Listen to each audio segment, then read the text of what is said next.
Okay, now we will turn to our quarterly report from the Finance and Audit Committee. And we'll turn to our CFO, Mr. Fong. Good morning. Good morning, Mr. Chair, board members, Mr. Morales. I'm Russ Fong, your Chief Financial Officer. Paula, Scott, John, and I will present Agenda Item 6, which is an informational item on the Finance and Audit Committee quarterly update. Today we'll discuss financial reporting, audits, project status, and risk management. Let's start with financial reporting. Last quarter, we introduced a new report called the Executive Summary Report. This report is meant for those that don't have the time or desire to read through all the reports in the Finance and Audit Committee.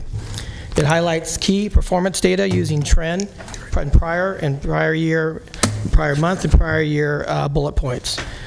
The issues section will highlight what I consider what the board and stakeholders need to know. Let's take a look at our first accounts payable aging report. We have 6 months, consecutive months, with no aging. Excuse me, Russ, yeah. I'm so sorry. Lost our secretary. I know that we've got this up here. Generally, we get this on our screens here, and I'm not seeing it. Does anybody know if that's... What's in the book? I know it's in the book. I just wanted to... We can just deal with what's in the book then. Okay, I'm sorry, Mr. Fong. No, that's okay. Go ahead. So our first reports are accounts aging report. Yeah, no, I got the packet.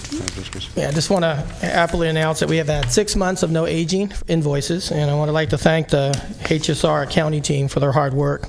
Just a little point of reference, last year, February 2015, we had $207,000 in age reports. Moving on to our cash management, let's talk first about Prop 1A cash. Bond sales for Prop 1A cash occurs in the spring and the fall. We received $45 million from the last bond sales in April of 2015. As we previously reported, our focus has been to spend federal funds first. We have primarily spent Prop 1A on our administrative budget of about $40 million and what we call project development. We do anticipate spending more Prop 1A funds as we have spent the majority of federal funds allocated for project development.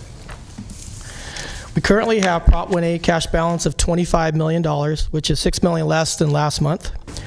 For cap and trade, our auctions occur in August, November, February, and May. We have $489 million in cap and trade compared to $330 last month. We did receive $164 million in proceeds from the November 2015 auction, which were partially offset by expenditures. Moving on to our budget expenditures report, and this focuses on our administrative budget only. Currently, our budget did increase $1.1 million from $40.3 million to $41.4 million for the following two reasons. We did incur a general salary increase, which became effective July 1st of 2015, which was approved by the governor's budget, which was released on January 7th. And number two, we did have a new position funded by Cap and Trade that will be housed in our program management area. We spent 33% of our administrative budget, which is the 50% of the year completed, compared to 28% last month. This is a little bit lower than last year's 42% due to a lag in submittal of invoices from interagency work. Switching to our positions, as of last Thursday, we had 34 vacant positions representing 15.5% vacancy rate, compared to 41.5 vacant positions with an 18.9% vacancy rate last month. I would like to highlight of the 34 vacant positions, 8 are newly established positions. 27 of the 34 vacant positions are currently being advertised. For the other 7 positions, five are being reclassified and 2 are being updated. Switching over to our capital outlay and expenditures report. On June 2015, on June 10th, 2015, the board approved an RDP contract with a budget of $700 million. This RDP contract has an annual work plan that has been budgeted on a calendar year basis. As previously noted in our capital outlay reports, this reflected a budget of $39 million for the first 6 months. That would be July through December of fiscal year 15-16. We have issued a conditional notice to proceed for work for January to June of 2016.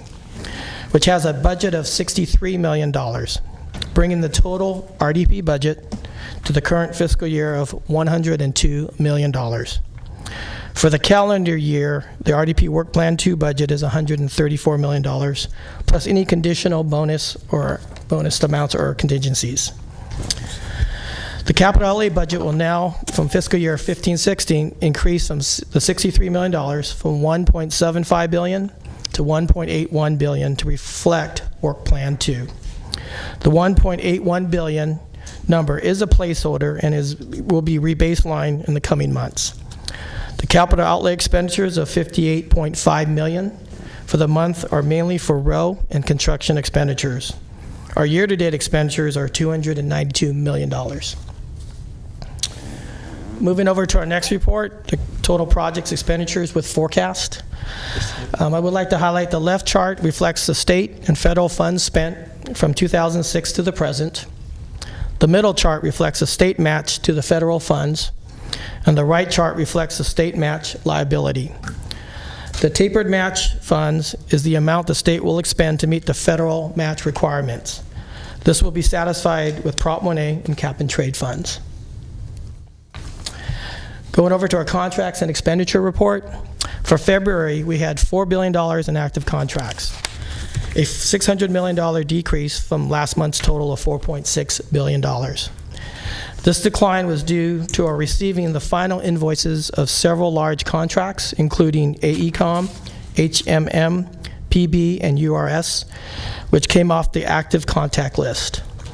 This also affected our small business utilization rate. Those expired contracts represented $591 million in actual expenditures, including small business expenditures of $137 million. As a result, the small business utilization decreased from 20.89 in January to 15.11% in February. I would like to point out this percentage represents the monthly total dollar amount that went to small businesses divided by the monthly invoice total. This percentage will change on a monthly basis. As construction work continues to increase, we expect small business utilization rate to increase as well. My last slide is our projects and initiative report. For this month, for the month of February, we have one item on hold, which is our financial system. This is our system that will meet the needs of our mega project. We currently are working with through the fiscal system to see where we're at and see what the gap analysis with the state's fiscal system and the system that we'll need to eventually properly manage our mega project. And the second is we have one item on caution, and that's our hiring and staffing for fiscal year 15-16 positions. This concludes my portion of the presentation, and I will transition over to audits. I'll be happy to answer any questions. Do we have questions for Mr. Fong right now? Okay. Ms. Rivera.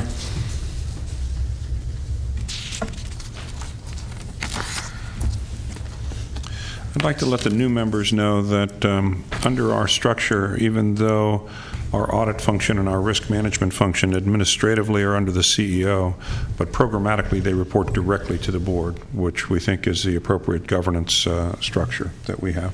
So, good afternoon, Ms. Rivera. Good afternoon, Chairman Richard and board members.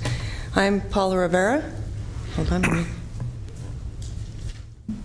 And I'm with audits. I'm here to give you an update on audits that we issued in the second quarter and audits that we have in progress.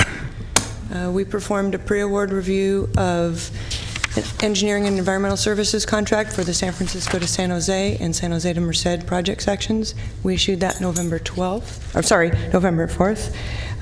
We had findings that included proposed labor rates, proposed overhead rates, and proposed other direct cost rates that were misstated. However, all of those things were addressed prior to contract execution. We also issued a report on a prompt payment review that we performed. This was a follow-up review to see if the prior findings had been addressed.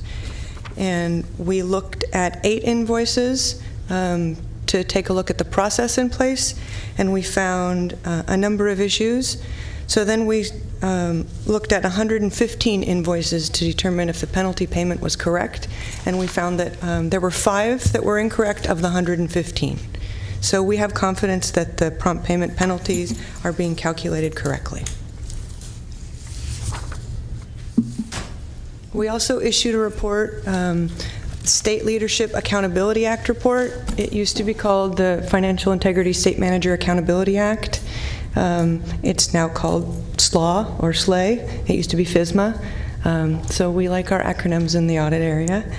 This is a report that's required each odd-numbered year on December 31st. We submitted it to the Department of Finance. We heard last week that they are reviewing our report, and when it's final, it will be published on our website. Now to let you know a few audits that we have in progress. We're finishing up our review of, or our Art of Design Build oversight. We're looking to see that the risk model between the authority and the design builder is being maintained. Like I said, we're finalizing that, and I would hope it can be issued in the next couple of months. We're about to issue a draft on a contract management continuation and follow-up audit that we performed. We did the audit last year. Oh, sorry, I've jumped ahead. Right away. We're doing continuous auditing of the right-of-way process, where we look at a smaller subset of the process, and we started with looking at the systems controls, how the data moves from one system to another, and then we looked at the process from when a parcel is approved by the Public Works Board, and then that package is submitted to Caltrans to file an eminent domain lawsuit. And then we're also looking at the process from obtaining possession to delivering to the design builder. So these are very small processes. We're looking to see if the reporting is accurate and if there are any improvements we can identify. We're also working, we just issued last week the design build stipend and alternative technical concepts audit.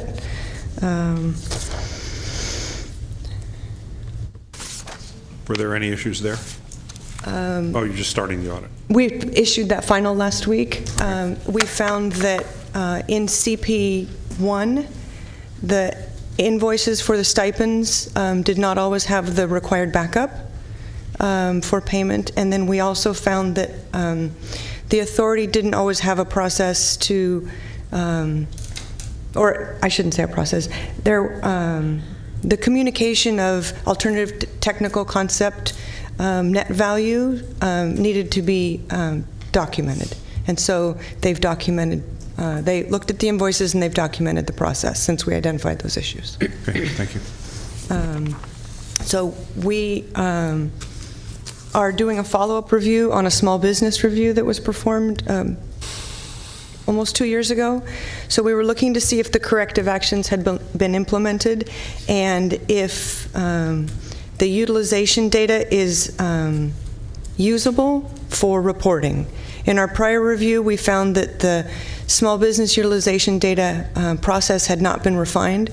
And so we looked at the process, the data has been improved, the process has been improved, and we looked at the accuracy of the reporting. I hope to issue that report draft in the next week or two.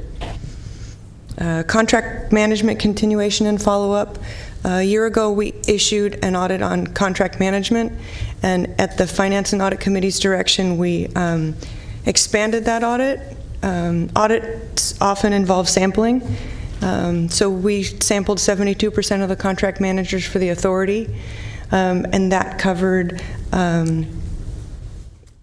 71% of the contracts. However, that left $500 million that hadn't been evaluated.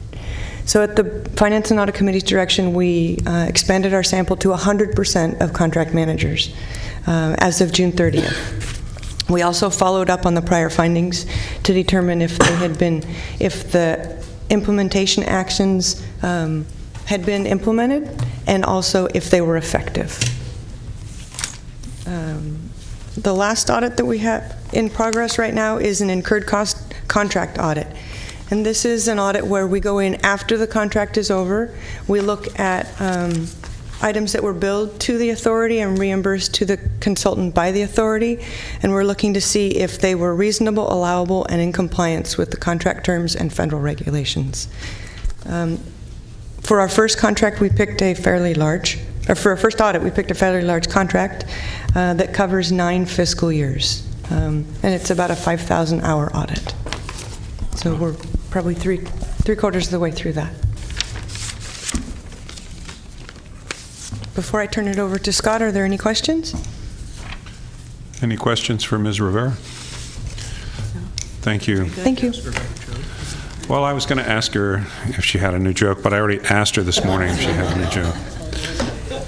Although we have 2 new members, so I suppose at some point they should hear your one auditor joke. Okay, we'll do that.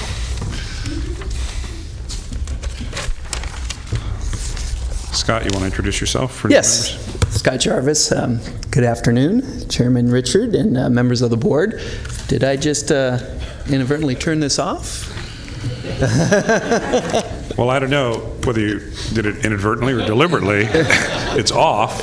It is off, yes. So the only question is the motivation. Okay. Any chance that it can be restored? Is that Doug? Yes. Somehow. Let's bring Paul up. Now, Danny. All right. The rest of us. Danny, you figured out how to get yours to work? No, the guy. Inadvertently. Very inadvertently. You didn't do it. This brings back bad high school memories of trying to Yes. fix the AV machine, you know, the film strip burning.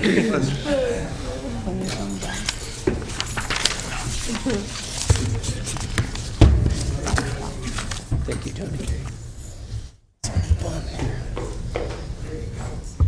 All right, this one will work too, right? Yeah. Maybe I'll do that. Okay. Yeah, maybe that's safer. All right. Call a 12-year-old. Yeah.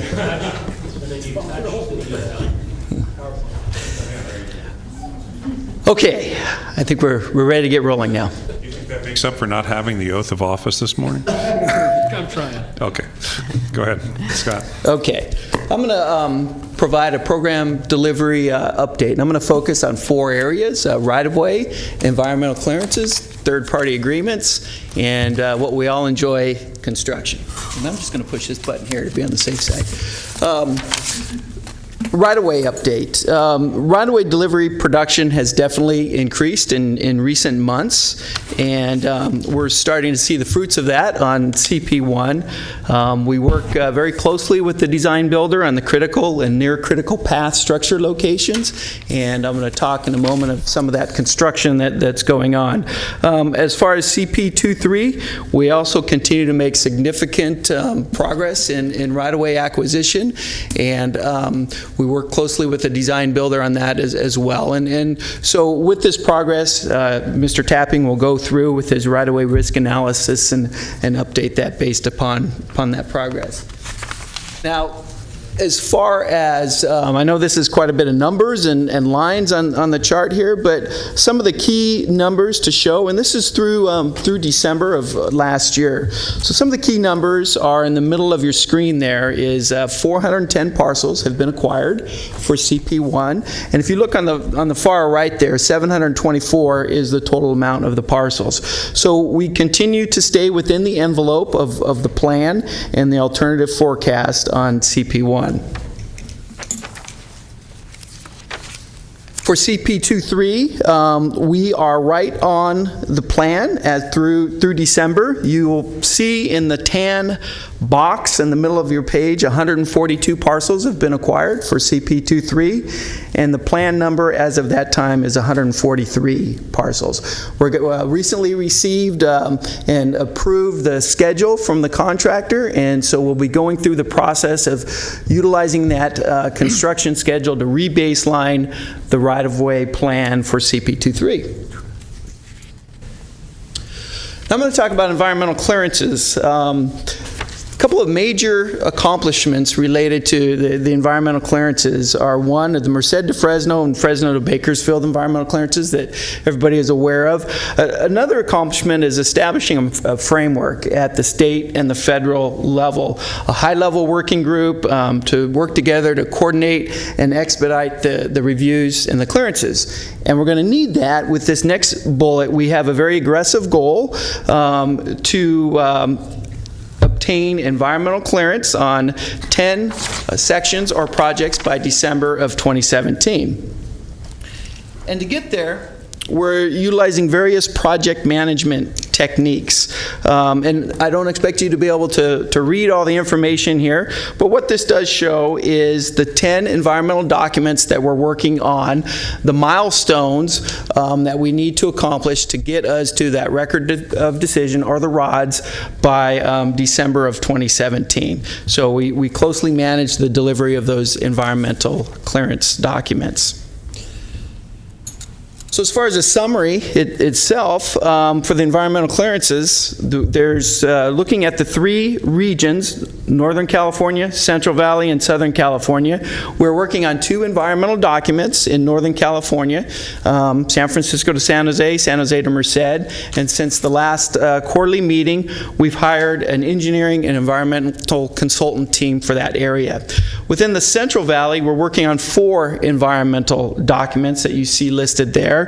And the primary focus is writing of the draft EIR, EIS documents within the Central Valley.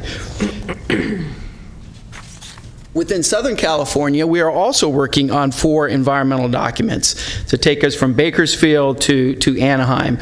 So the primary focus in Southern California is the alternatives analysis, working towards that preferred alignment. Now I'm going to transition into another very important part of our program, which is the third-party agreements. We had a discussion at the last board meeting with the award of CP4 regarding provisional sums. And so provisional sums have been established for CP23 and CP4 for the payment of a limited number of the utilities. Now, provisional sums are frequently used in major infrastructure projects for the work that cannot be accurately quantified in advance. And so that prevents the bidders from putting that risk into their bids. But it's important to note that the responsibility for successfully managing and coordinating this work remains with the design builders, and those work packages are competitively bid. So we've continued to make progress towards the execution of the master and the cooperative agreements that are the authority's responsibility. And this chart summarizes that progress that has been made. You'll see within the Central Valley on CP1, all 19 of the agreements have been executed in the green there. And for CP23, 22 of the agreements have been executed, and you see the difference between 10 and 6, the red and the blue. So there's been 4 executed since the last quarterly update. 10 have been executed for CP4, and so the overall summary in the Central Valley is there's 51 executed agreements and 11 unexecuted at this time. So definitely some very good progress in our third-party agreements and moving them towards the execution state. So now for the fun part is the construction. And it was mentioned earlier in the meeting, the demolition of Tuolumne Bridge. And so that has been completed. And that'll be replaced by a higher standards bridge that the City of Fresno will get the benefit of that. Higher for our, also as well for more clearance for our high-speed train to go underneath. So definitely some good progress there. Also, another one of our construction locations is the Fresno River Viaduct. And as you can see, there's significant progress going on there. Most of the foundations have been completed, the columns have been constructed, and as you see here, the false work and the forms are being constructed and placed for the superstructure, and concrete will be poured soon at the Fresno River Viaduct.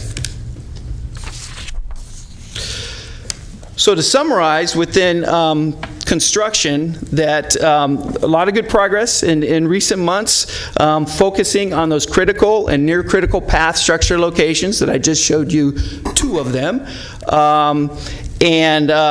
So some of the specifics: significant construction at Fresno River Viaduct, demolition activities completed at Tuolumne, and then as well, we have major construction ongoing on 3 other sites. One is the realignment of State Route 99. It's a $225 million contract, about a 2-mile section, which is ongoing, as well as construction that has started at locations that we call the Fresno Trench and the downtown Fresno Viaduct. And I also wanted to mention that just on CP1 through December, there's been 214 direct trade workers on the project so far and worked over 83,000 hours. So that's just the beginning of one of our contracts through December.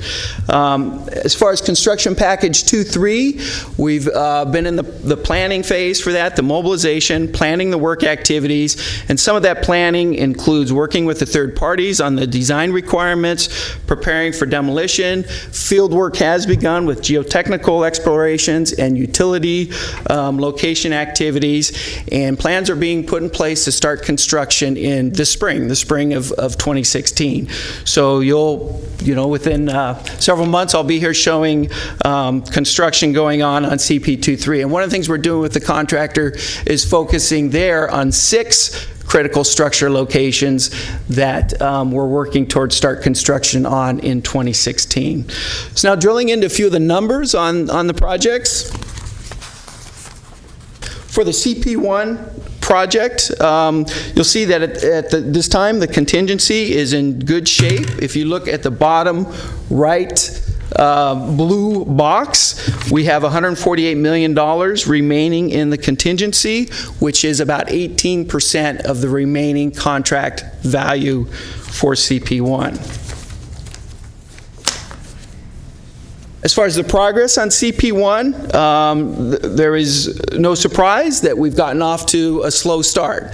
And that is what the yellow line shows, and that is compared with the original baseline plan of the spending, which is the blue line. But what you're going to see, and again, this is also through December, so what you're going to see at the next update is that yellow line will be taking a tick upwards as far as the construction spending going on. When you say a tick upwards, I mean... A large tick.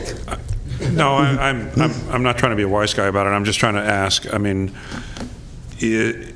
what's the slope of that line likely to change to? Just a little bit or significantly or what? No, it'll be significant. I mean, we've been spending roughly $5 million a month on CP1, and we'll see that moving up to $20 million a month plus, so that the slope will be getting much steeper. Okay. So, yep.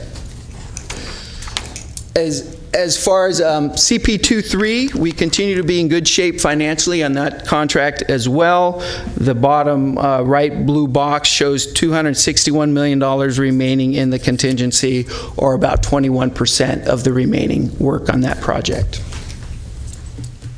As far as the progress on CP23, again, we just received and approved the baseline schedule, so we don't have a blue plan line to compare against, but this shows the spending, and there's been real solid, consistent progress on CP23 to date. So the overall summary is to successfully manage the delivery program, multiple focus areas must be managed concurrently, and I've talked about 4 of them today. Challenges exist, as they have for all major infrastructure programs, and we work to manage and resolve those challenges on a continual basis. And because of that, we're seeing very positive progress in the Central Valley, resulting in construction at several locations. So I would be happy to answer any questions before turning it over. Okay. Okay, I'll turn it over Looking to forward our... seeing those lines go up. Yeah. I'm sorry, Ms. Shank. Yeah, I just wanted to point out that we had the Finance and Audit Committee meeting this morning. Okay. And a number of us were there, so we got... So basically, I'm the only one with questions, is what you're saying. Okay. Maybe not. All right. Thank you. You're welcome. Okay, I'll turn it over to our risk manager, John Tapping. And as John comes up to the microphone, I mentioned earlier today that one of the things that I think is so good about this board is the various backgrounds that we bring. Risk management for a program like this is vitally important, and we are constantly having John run risk assessments of where we are in terms of the sufficiency of our contingency and other risks for the program. And it turns out that one of our new board members, Ms. Lowenthal, actually has a pretty deep background in this from her academic career. So we'll be happy to have her here.